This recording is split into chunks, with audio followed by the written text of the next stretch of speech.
We're going to go from France to San Francisco and continue talking. I think what I'm going to talk about is really relevant to things Melanie talked about yesterday, that Anne-Claire just talked about, that Trevor will talk about. So the connections are there. But it was only, a few weeks ago when we talked about this this session, and we had civil society in a time of crisis, but I don't think any of us imagined, at least in the U.S. context, the crisis would be as severe as it is. So I opened my news today to the following, and I'll try to explain it for a global audience. Yesterday, the Los Angeles Dodgers baseball team, an iconic West Coast baseball team, kept ICE agents from coming into the station, their stadium.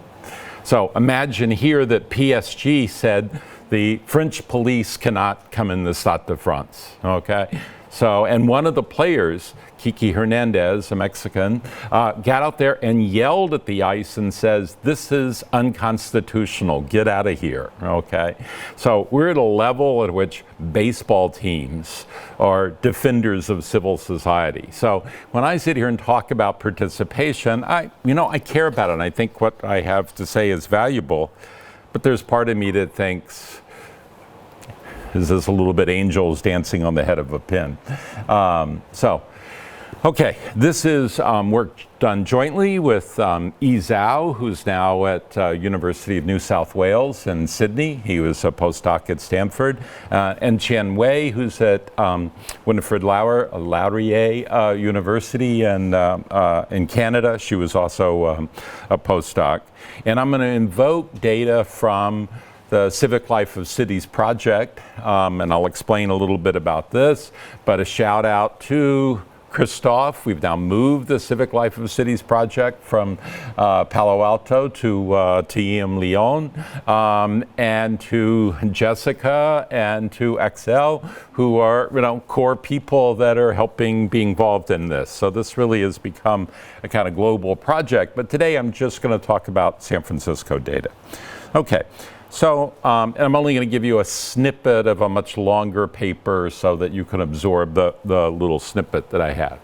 So participation, I think, is a widely invoked but under-theorized concept in social research. What we're going to try to do is move beyond approaches that treat participation as structurally imposed, as ideologically motivated, or interactionally improvised, okay? Instead, we conceptualize participation as a practical and relational process, okay? It has to be continuously assembled through how organizations configure and combine their practices. We're going to use the idea of participatory styles. We heard about shapes yesterday. This is styles. The idea of styles comes from Harrison White, from work he did in the 1990s, that a style is a kind of ensemble of practices. Nina Liasoff has done work on this, so has Anne Mischie. And the idea behind a style is it's a distinct pattern mode of role-based involvement. Okay, and that involvement is in things like organizational decision-making. At the core of this paper is very Simonian, because we think if you want to study participation, you have to study how people make decisions and who has a seat at the table. And that's what we have nice data on. So we have a representative sample, a random sample of 300 nonprofits. That sample began a long, long time ago, 2003, with 200 organizations that we followed. At that time, we did very in-depth interviews with the executive directors, spent time at the organizations, published some papers. Hoki Wang and I did a paper, Tricia Bromley and I did some papers. So a lot of work came out of that.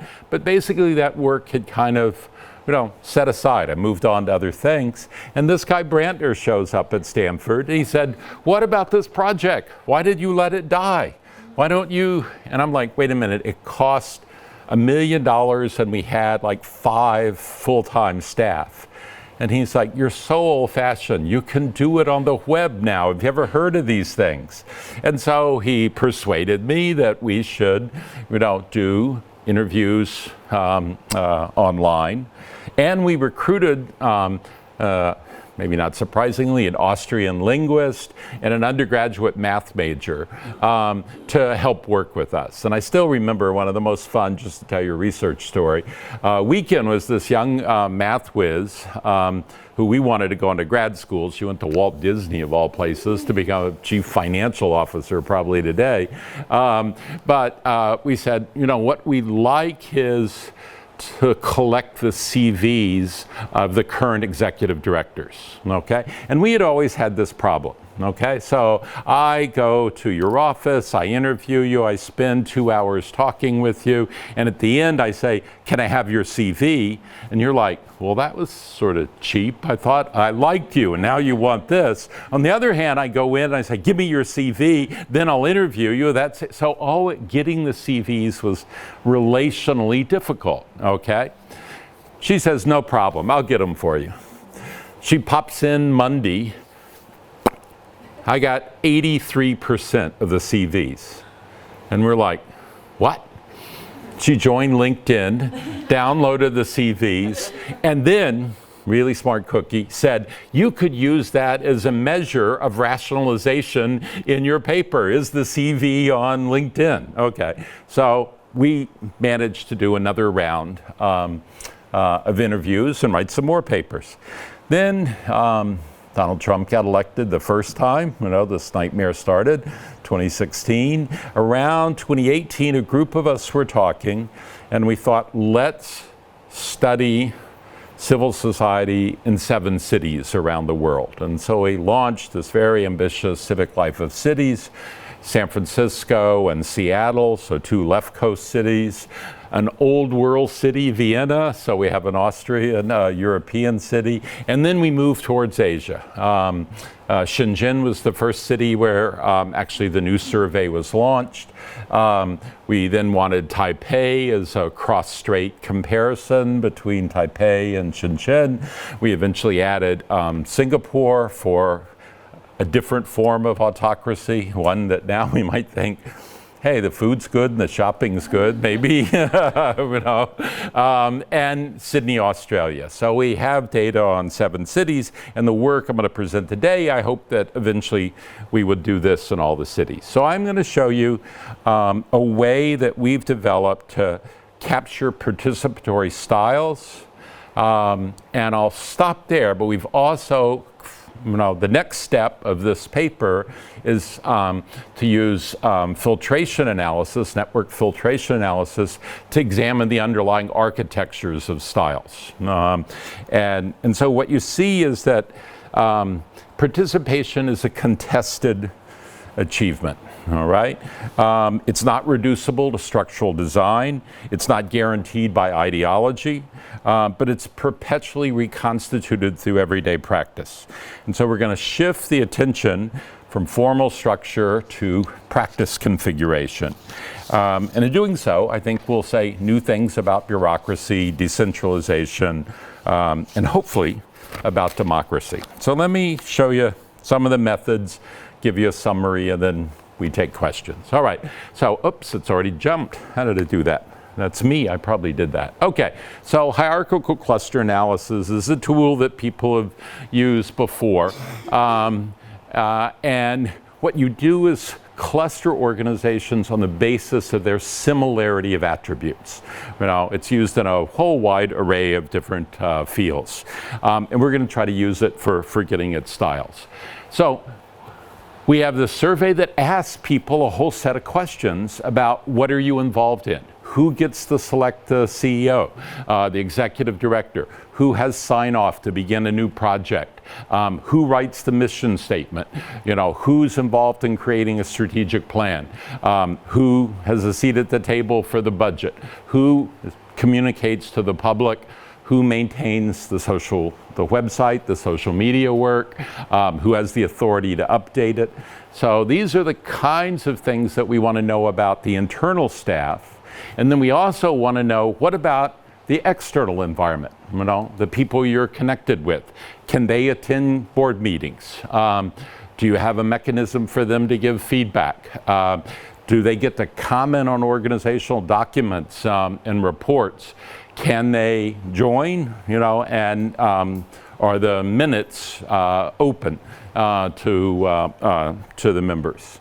All right, so those are the kinds of data we use. We have, so you can imagine in your head, it's a matrix of 56 different organizational activities and 300 organizations, okay? And you essentially are looking at where are the bundles of things, of these different activities, and do they associate with different clusters of organizations? All right, now, the thing about this kind of analysis is it's half art and half science. You have to figure out where the bend is. And so what you do is run this, and at each step in the way, you start looking for an elbow, okay? And here we think is an elbow of 4, meaning if we drove it out to more, I'm not supposed to stand in front, I'm sorry. If we drove it out to more, there'd be less and less variation. Up higher, there'd be more lump, okay? So remember, I have a dog in this fight yesterday when I said we're using hybrids too much, okay? So if we'd have been at 3 would have been our hybrid, okay? I think there's more heterogeneity in the world than just 1, 2, 3, so that's why I want to focus on more of this. All right, so this is what a cluster analysis looks like, an icicle, you might say. And so it breaks the sample up into 4 different groups. We give them names, okay? And I think the names are meant to evoke different things. So a guild is one group, so think a classic guild. A second we're going to call venture. We struggled a little bit with the name. Originally, I think we called it Dream, but a reviewer said Dream, that's so weird. Venture it looks a lot like a startup, okay? So it is some social entrepreneur's dream, but the setup is very much a startup model. There is a small number that are collectives. They look like co-ops, but these are real collectives. And then there's a larger group, so I'm going to channel Melanie, she should be really excited, that we call parliaments. They are participatory bureaucracies, okay? And they function in one sense like parliaments. So how do we get the divides? Let me just give you a sense so you'll understand this better. At each cut point, the algorithm is sort of simply saying, how do we differentiate, okay? Jessica, you're nodding your head, so at least you're on board. All right, so the very first one is like, does the leader actively involved in the organization? Seems obvious or not, but it's not true for guilds. So at the very start, guilds are different than other kinds, all right?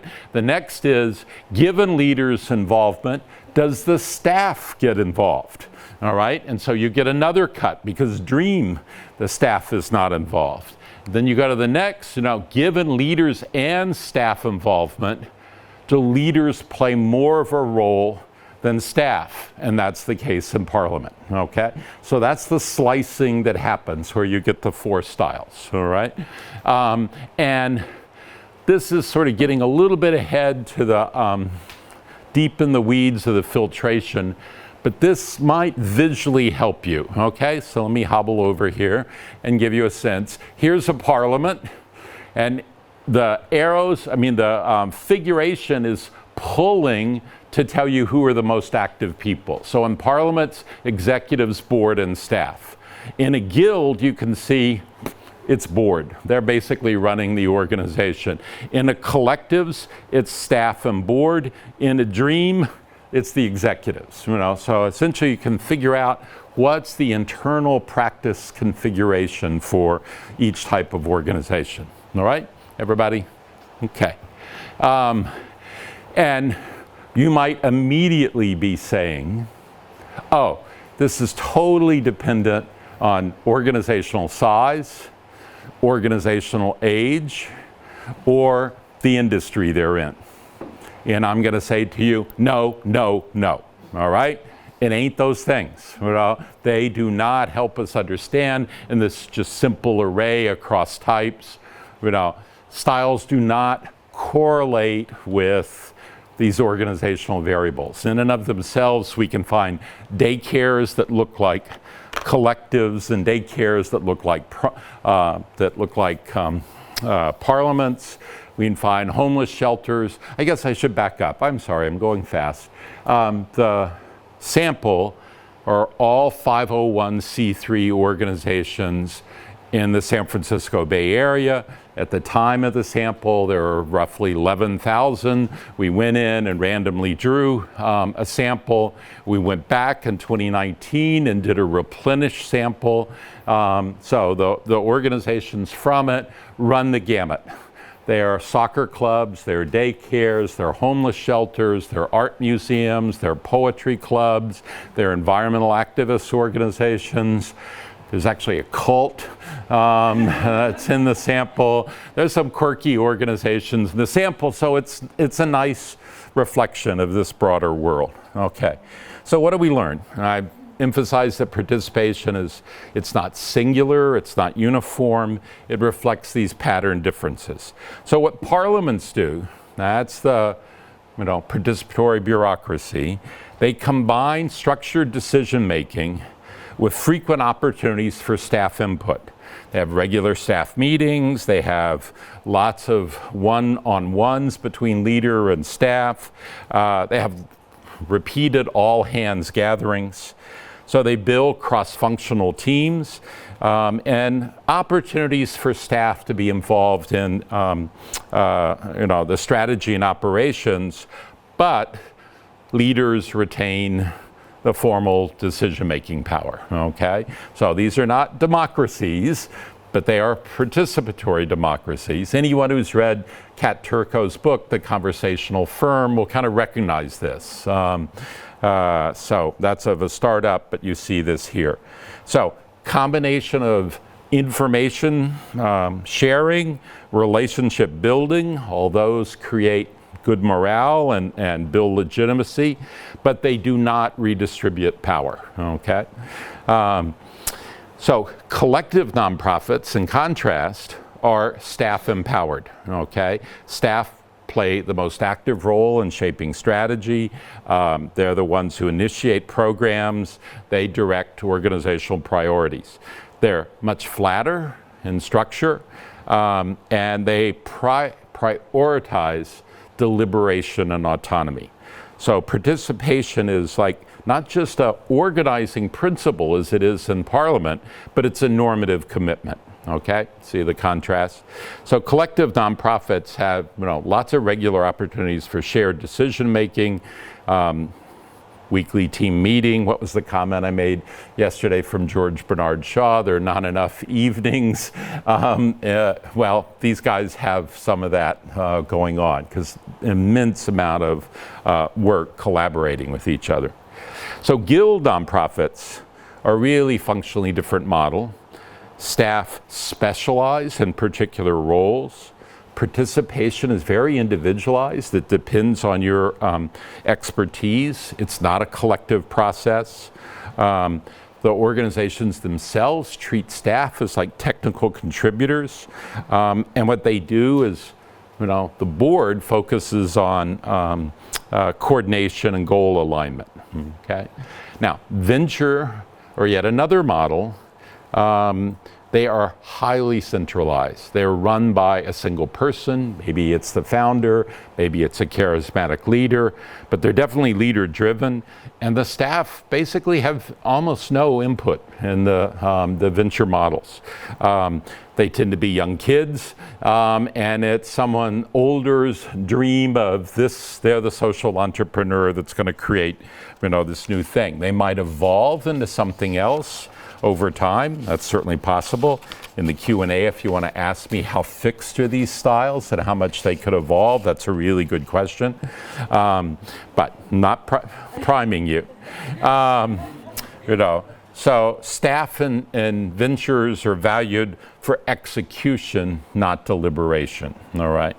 So what you see is participation is not a single act, but it's an ensemble of interrelated practices.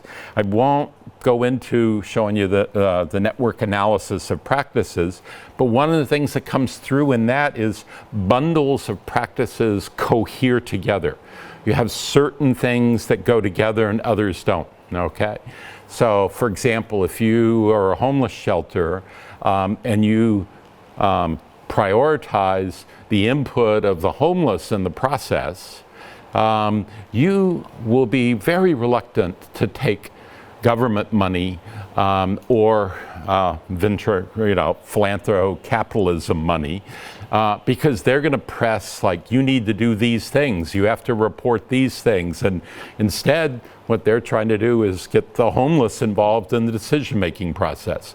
Many of the homeless are, ex-cons, and the idea that people convicted twice or 3 times for crimes are handling the money would drive, the government and philanthropists crazy. So they're defined a lot by what they won't do and what they're willing to do.